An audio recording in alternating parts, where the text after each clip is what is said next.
Market میں جو شرک سب سے زیادہ اویلیبل ہے اس وقت, جو بہت سستا ہو گیا ہے, وہ ہے غیر اللہ کو پکار میں اللہ کے ساتھ شریک کرنا, دعا مانگنا غیر اللہ سے. هذا النور شفاء صدور فاض وعطر كل لسان وهنا حلقات الصديق قلب ينبض بالقرآن. اللہ کے ساتھ عبادت میں کسی کو شریک کرنا, یہ کیا ہے؟ شرک. اب اس کا ایک علمی انداز ہے کہ عبادت کی 3 قسمیں, عبادت کی 4 قسمیں, صحیح ہے نا. میں اس انداز سے بیان نہیں کرتا کیونکہ عوام کی سمجھ سے وہ کیا ہے, بالاتر ہے. جو ہمارے مدارس میں جو سمجھانے کا انداز ہے, میں اس قسم پہ بات کرتا ہوں, اس شرک پہ جو مارکیٹ میں سب سے زیادہ چل رہا ہے. وہ چھوٹ جائے گا تو باقی خود بخود چھوٹ جائیں گے, چاہے درجنوں قسمیں ہوں. مارکیٹ میں جو شرک سب سے زیادہ اویلیبل ہے اس وقت, جو بہت سستا ہو گیا ہے, وہ ہے غیر اللہ کو پکار میں اللہ کے ساتھ شریک کرنا, دعا مانگنا غیر اللہ سے, غیر اللہ کو حاجات کے لیے پکارنا. غیر اللہ تو سمجھتے ہیں نا, اللہ کے سوا جو بھی ہے وہ سب غیر میں داخل ہے. اللہ کے علاوہ جو کچھ ہے وہ کیا ہے؟ غیر اللہ. فرشتہ ہو, ولی ہو, نبی ہو, بزرگ ہوں, کوئی بھی ہو, تو پکارنا.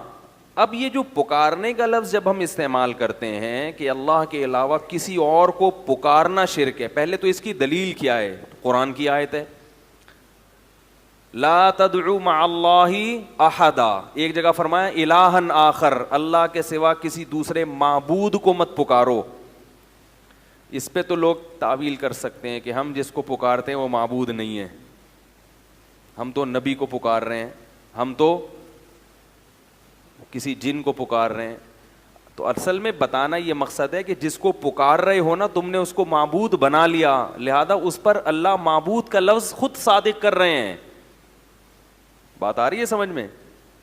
چلو یہ پیچیدہ اگر ہو رہی ہے تو اس سے بھی آسان آیت قرآن کی, لا تدعو مع اللہ احدا, اللہ کے ساتھ کسی اور کو مت پکارو. یہاں تو معبود کا لفظ بھی نہیں ہے. تو اس سے کیا پتہ چلا میرے بھائی کہ اللہ کے علاوہ کسی اور کو پکارنا یہ کیا ہے؟ شرک ہے. سمجھ میں آ گئی؟ لیکن ہر قسم کی پکار شرک نہیں ہے. اس آیت کا یہ مطلب نہیں کہ کیونکہ ہم تو صبح شام پکارتے ہیں, او بھائی ادھر آنا, ذرا پکار لیا نا یار, آپ لوگ کو اتنی مشکل سے ٹرین کر کے گیا تھا, پھر ویسے کہ ویسے ہی ہو گئے.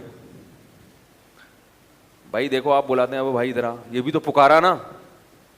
تو ممکن ہے کوئی کہ یہ تو بھائی اس سے پتہ چلتا ہے کہ اس سے میں ہر قسم کی پکار داخل نہیں ہے, بلکہ مدد کے لیے پکارنا کیا ہے؟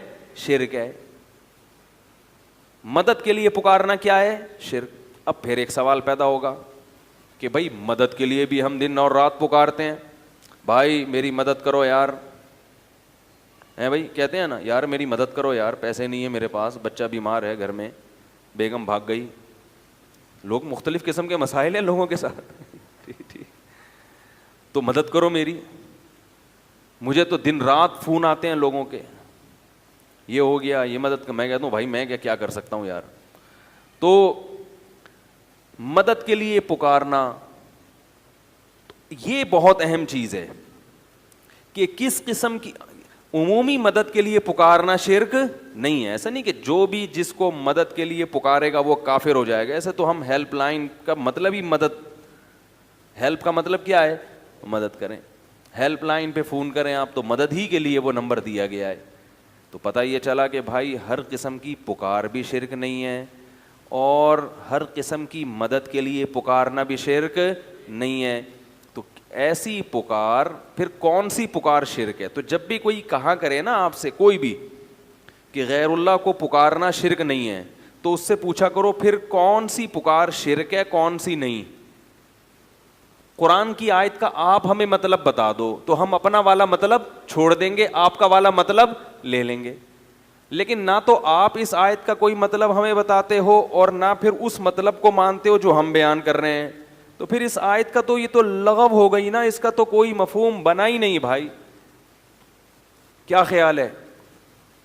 وہ کہتے ہیں نا غیر اللہ کو پکارنا اگر شرک ہے تو تم بھی تو پکارتے ہو, تم بھی تو پکارتے ہو. تو آپ کہیں کہ آپ بتا دو پھر اس آیت کا صحیح مطلب کیا ہے, کون سی پکار شرک ہے اور کون سی پکار شرک نہیں ہے.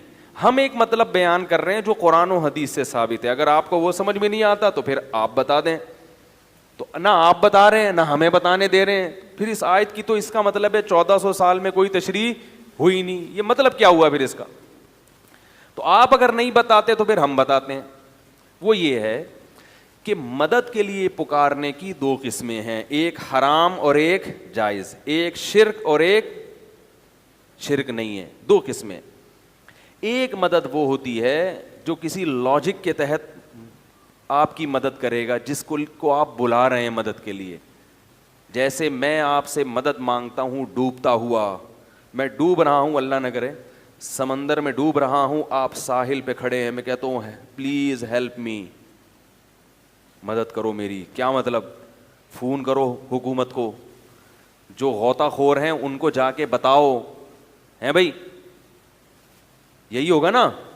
تو یہ سب لاجک ہے نا اس کی. بھائی آپ چلیں گے, ٹانگیں استعمال کریں گے, فون کریں گے, فون کے بٹن گھمائیں گے تو لہریں, ریڈیائی لہریں استعمال ہوں گی, ٹھیک ہے نا. آپ کی آواز کو ریڈیائی لہروں میں چینج کرنے کا ایک انہوں نے مشین بنائی ہوئی ہے, نمبر ہیں. یہ سب چیزیں ایسی ہیں جو لاجک ہے اس کی, کوئی نہ کوئی وجہ ہے اس کی, خود بخود نہیں ہو رہی ہے. لیکن اگر میں سمندر کے اندر ڈوب رہا ہوں, مجھے پتا ہے کہ نہ کوئی کشتی پہنچ سکتی ہے,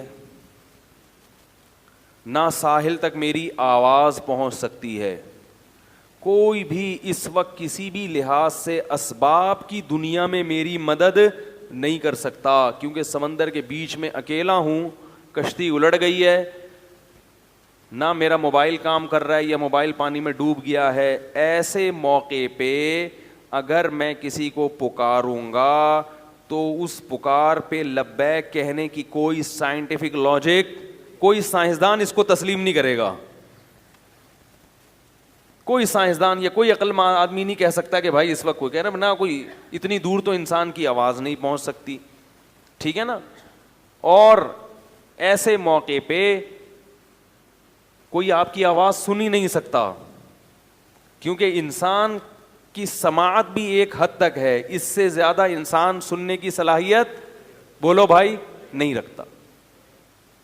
ایسے موقع پہ آپ اللہ کے علاوہ اگر کسی کو پکارو گے, اللہ تو سن سکتا ہے, ہر وقت ہر ایک کی پکار سنتا ہے, بلکہ اللہ تو اگر آپ ڈوب بھی گئے نا, مر بھی گئے, پھر بھی نکال کے زندہ کر سکتا ہے. اس کے ہاں تو کسی چیز کی لاجک کا ہونا اس کی کوئی حیثیت ہی نہیں ہے. تو مردے کو بھی زندہ کر سکتا ہے. تو مردے کو جو زندہ کر سکتا ہے وہ تیرتے ہوئے کو بچا کیوں نہیں سکتا؟ وہ چاہے مچھلی کو حکم دے آپ کو اپنی پشت پہ بٹھا کے کنارے پہ لے آئے, اور چاہے تو کسی کو بھی حکم نہ دے, کن کہے اور آپ ہوا میں اڑتے ہوئے آئیں اور ساحل پہ گر جائیں.